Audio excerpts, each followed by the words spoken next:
All right. Now we're live. Um, Today we've got Jason Cornwell and Josh Slatton joining us. We're going to talk about chasing Brushy. This is an episode dedicated specifically to Brushy Bill Roberts, who claimed he was Billy the Kid. And we decided to do this to kind of focus solely on Brushy, and that way we can segment it off from our usual Billy talk, and folks who are interested can check this out. And folks who want no part of Brushy can leave it and keep scrolling. So the thing about Brushy is, with us Billy the Kid fans, is you either believe he was Billy or you don't believe he was Billy. And then the two camps for the folks that don't believe he was Billy are the folks who still love researching him, like me and Jason and Josh, and the folks who don't want to talk about him at all. To me, Brushy just fascinates me, and the whole nature of his storytelling and how he tried to pull this off is just still a really cool story. So, Jason, thanks for being here, man. I'm thrilled you wanted to come on and hang out with us. And tell us a little bit about yourself and how you got into this, and what spurred your interest in both Billy the Kid and Brushy Bill, and how you ended up where you are. Yeah, first, thanks for having me.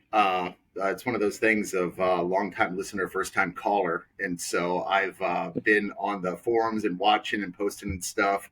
And when either you guys or Mel or Doss would say something, these are names that I know, but I really don't know the people. It's kind of, if they say something that's just kind of taken as gospel, and that's it for me. And so the fact when Mel, and shout out to her, she's kind of the one that worked this out behind the scenes a little bit, or started the process with me on my side. I don't know how it was with you guys, so I want to give her a little credit there.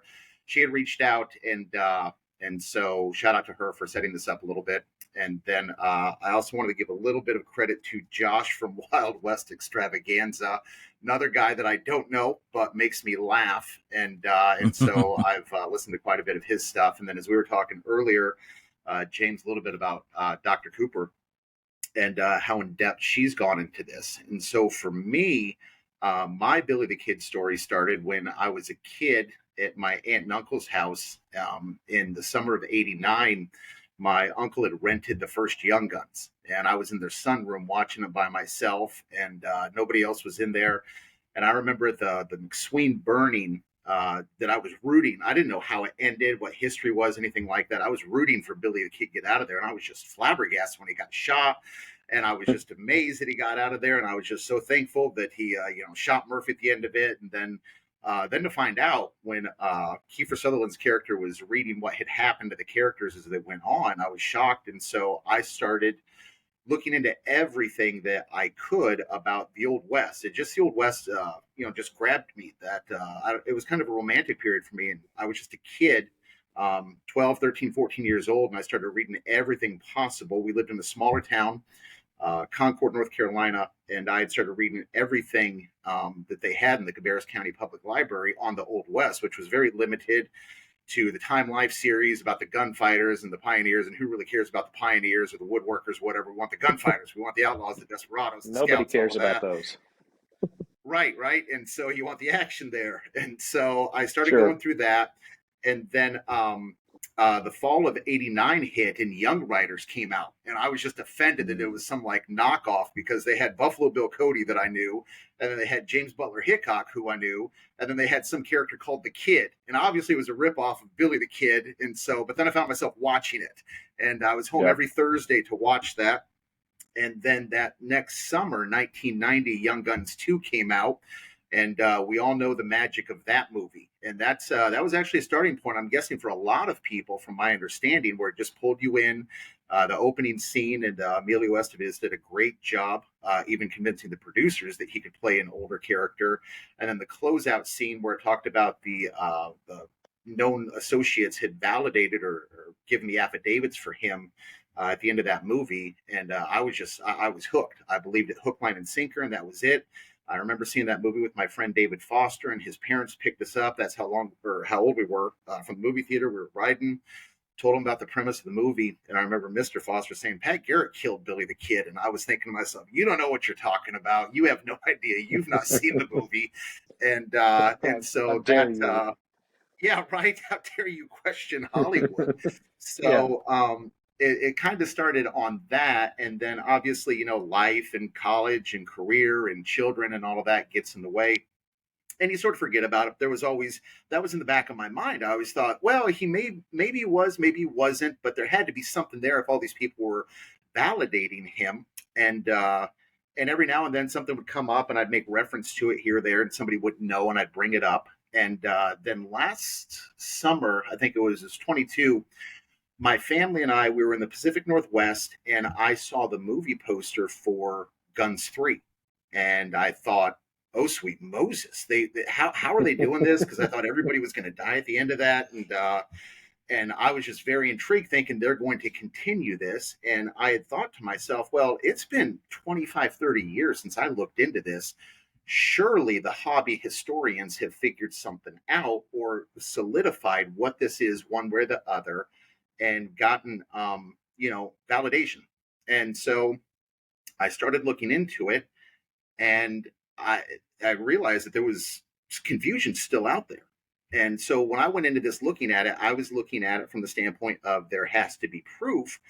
And so I would ask a question, and I would be told, well, watch this YouTube historian. So I'd watch the YouTube historian, and I'd have more questions. And so I'd go back and I'd have more questions. Then I'd be told to read this author. So I'd read this author, and I'd have more questions. And nobody was really giving me an answer except for read this person or watch this video, or if you could talk to so and so. And so it was almost, I don't want to say red flags, but I was starting to get very curious about, well, let's go back to the beginning. And so I just sort of I don't want to say I got fed up, but I thought I'm just going to go to the start of this with Joe Hines. And I don't remember what it was. I've not deleted it. And I'm sure it's out there on one of the forums because, there's 25,000 different Billy the Kid forums out there. And I don't know which one it's on if I put them on all of them. But I'd linked my Venmo account, and I don't remember if it was 5,000 or 10,000. I'm sure that somebody, once this gets on YouTube, will go out there and start looking for it and can find it. But I put it, I think it was 5 or 10 grand that I had offered for the case and docket number for the Joe Hines case out of North Dakota. I don't remember if it was out of Bismarck or Minot or wherever it was out there. And nobody ever answered me on that. And so bells and whistles started going off. And so I'd appreciate it, since you guys are very well versed in all of this, if you didn't Photoshop a bunch of stuff and try to cash in and so type Well, of deal. Jason, I'm going to be honest. I'm going to be honest with you, brother. I remember that offer that you're referencing, and I had no idea until this second right now that that was you that was offering that, because I've used you as an argument 100 times, telling people that, hey, there's this guy out there right now that will pay you to prove it, and of course nobody answers me. So, well, anyways, so, Yeah, sorry to and interrupt you, and but I man, I had no idea that no was no you. no that yeah, that was me, and I did it, and it was more out of, I've got to get to the bottom of this. Surely I can bribe somebody to give me this, because if I can get to the Heinz thing, that at least is a base point or starting point of where I can grow and develop, and there's my foundation or my springboard to jump into this.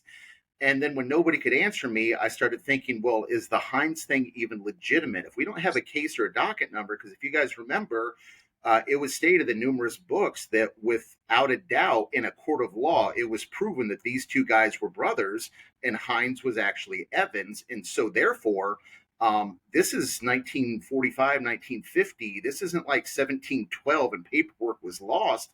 They would have had Yeah, substantial records on this. And so nobody could get me. And on top of it, too, I don't know if you guys have ever been to North Dakota, but there's like 68 people that live in that state. I mean, it's not like it's a ton of people up there, and no shame on North Dakota there. And but yeah, it's just, you would think they'd have something. And so I start looking into it, and the fact that I was getting no support other than go read this, or no real validation, and some of the things that I started getting or feedback from people was a little bit nasty. And so those first few interactions forged some of the links in a chain of events that kind of culminated in this online presentation. And so I thought to myself, you know what?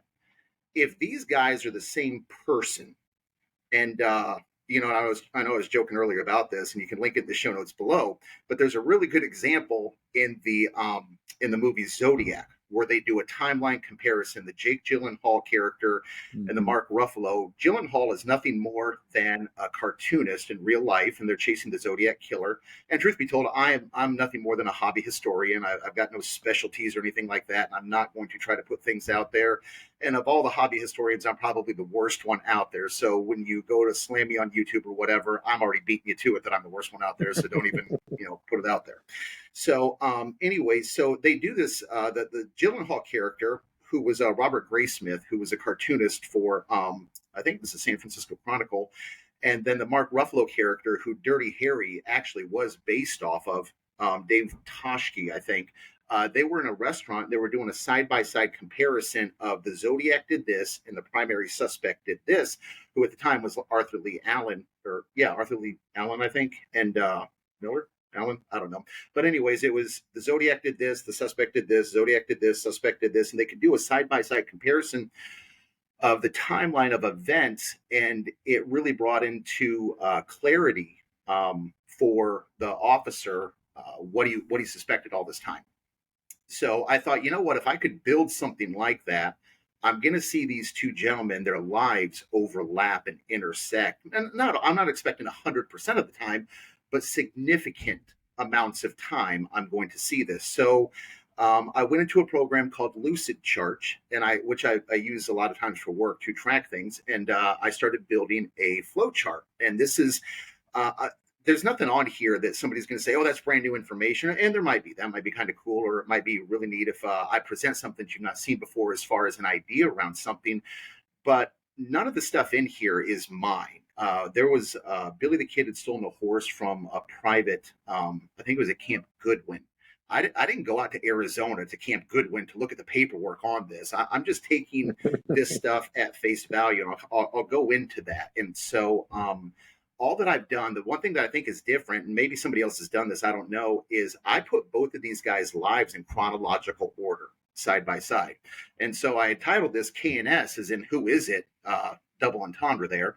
Obviously, we know what it is. And I do need to, because I'm going to make my family watch this probably on drives and in Thanksgiving and everything else. So I got to give them a little credit because we were on vacation. I was even going over this stuff. And so to my family, I'm sure that this is how I appear when I'm going through all of these things, trying to explain what is what and the craziness that goes with it. And but it does coincide. And so just for clarity on this, this is the book that I reference 95% of the time. Everything on here is every picture that I've got on here is something that I was just able to Google. This book does have a copyright on it, and so I took nothing from there, but I use my own nomenclature, my own vernacular, my own language when I type some things up, and I did reference pages on there. If you don't own it, for those out there in the media land, I'd encourage you to buy the book for a couple of reasons. Number one, you can validate and investigate and double check what I'm saying on here, which I encourage everybody to do. The second thing on there is for the last 75 years or thereabouts, Brushy Bill has been intertwined with Billy the Kid lore and history. And like it or not, he has been. And so this will give you your own firsthand account from the source. And so they met, Morrison and Brushy met 48, 49, and they went to the governor in 1950. And this book was published in 55. So when you think about that 5, 6, 7 years that they had to collect, classify, interpret, investigate, publish, proofread, and present, this would be the end all. This would be their best foot forward, is what you've got here in this book. And do you guys have the electronic version of this? I don't. I've got a first edition, and then I've got the one that now I guess now you're it's just showing off. you, Is it signed? you know, I got actually, yeah, it is. I got it at a used books. I'm sorry. I'm sorry. Yeah, I got it at a used bookstore in El Paso for like $12 when I was down in El Paso about a year and a half ago. I didn't even know it was signed when I bought it. I just saw first edition. I was like, ah, screw it. And yeah, it's yeah, I've got it up here right beside me. But yeah, anyways, So- sorry, I didn't mean to steal the thunder, but Jason, I have it on Kindle. I actually have most of my Billy books. If I can get a Kindle version, I usually do, because it's, a lot of folks like the real books, and I like them too. but with Kindle, you're able to search, and you can Yes. search. I mean, that's invaluable for me because I'm just able to plug in a word and just bring it up in like 12 books in a matter of 5 minutes just to see what everybody has said on it. You And know, that's where I'm at with this because as we were talking earlier, I don't know how you guys do it, but for me, I've read so much on this and I can't keep straight where I read it. And I know that it came out of this book and I could just go in there, hit search, pull in a power word or a phrase, and instantly it'll give me like 5 options or tell me it's not there. And then I'm doing something wrong or inaccurate. And so, but I just wanted to share with everybody, if you do see this prologue or location 52 of whatever, that's where this is coming from. And so I want to be very transparent in this because I'm sure this is going to get picked apart left and right by everybody on both sides. And so I'm putting myself out there for that. So coming down through here, we've got a couple of sides of things. So this side over here is what is going to be the historical narrative, the status quo, what we would accept historically from most historians as the timeline of William H. Bonney. This is going to be the year, which should be pretty self-evident. This one here, shout out to Wild West Extravaganza. Most of this is taken. I just followed what Josh had written down on there when he had said the date of this. This is the draft records, the marriage certificates, some land things that he had bought, death certificates, and I just followed his timeline on there. So if go online, buy him a cup of coffee. He's got a link on his webpage that you can do that. And if there's an issue with that, you got to take it up with him. And so, and then this one here is primarily out of Morrison and Sonneshan. Walter Noble Burns is in here, J.W. Hendren, and Dan Edwards. And then I marked newspaper articles in there, but this would be the Brushy narrative primarily on this side over here.